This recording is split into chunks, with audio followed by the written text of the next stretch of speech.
Iya. Assalamualaikum Assalamualaikum warahmatullahi warahmatullahi wabarakatuh. Kami dari kelompok 1, kelas NTK 5 ingin mempresentasikan mengenai tugas biologi, yaitu menjelaskan praktikum membuat acar yang sudah dituliskan di dalam tabel. Sebelumnya, perkenalkan, nama saya Muhammad Rifat Anindya. Nama saya Ridul Lestari.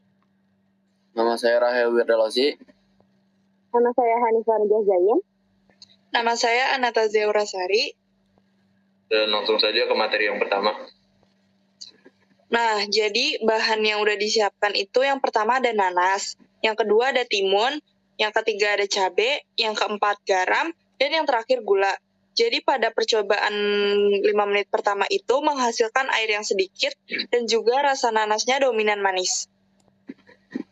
Lalu pada 10 menit itu timunnya masih terasa asin, nanasnya terasa asin, air lebih terasa pedas manis, dan tekstur nanas ini agak sedikit lembek.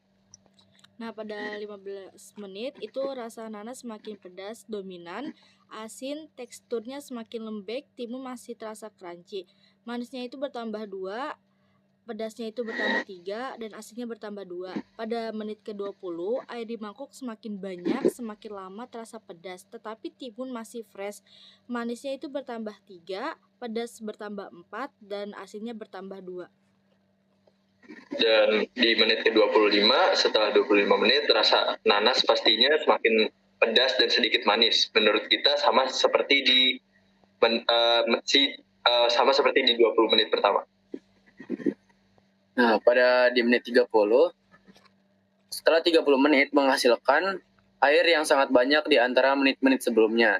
Dan rasanya pedas, begitupun nanas. Untuk teksturnya nanas, lembek, dan timun lebih lembek dari sebelumnya. Nah, di sini, mengapa tekstur nanas dan timun bisa berubah?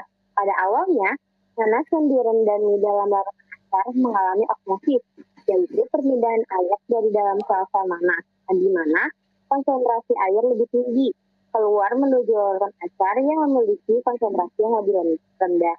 Hal ini menyebabkan sel-sel nanas kehilangan air, yang pada akhirnya mengurangi tekanan turgor. Adalah tekanan yang mempertahankan kekakuan sel, sehingga tekstur nanas mulai melunak. Lalu, selain air yang keluar dari sel, komponen-komponen larutan acar seperti garam dan asam mulai meresap ke dalam sel-sel nanas.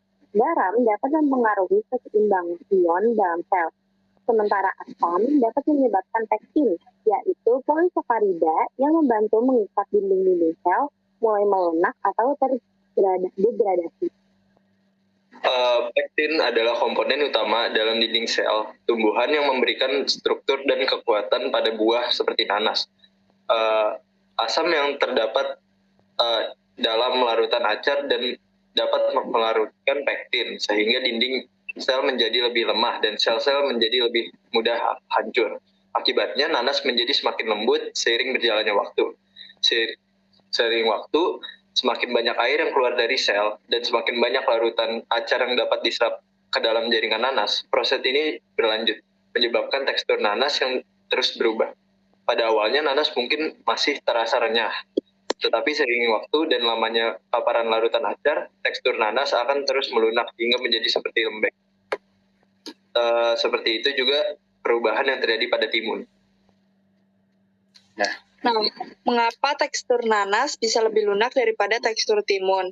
Nanas lebih lunak daripada timun selama proses pembuatan acar karena nanas memiliki struktur seluler yang lebih lembut, kandungan pektin yang lebih rendah, dan reaksi yang lebih cepat terhadap osmosis dan asam dalam larutan acar. Sementara itu, timun memiliki dinding sel yang lebih kuat dan kandungan pektin yang lebih tinggi, yang membuatnya lebih tahan terhadap pelunakan dan menjaga tekstur yang lebih renyah lebih lama selama proses pengacaran.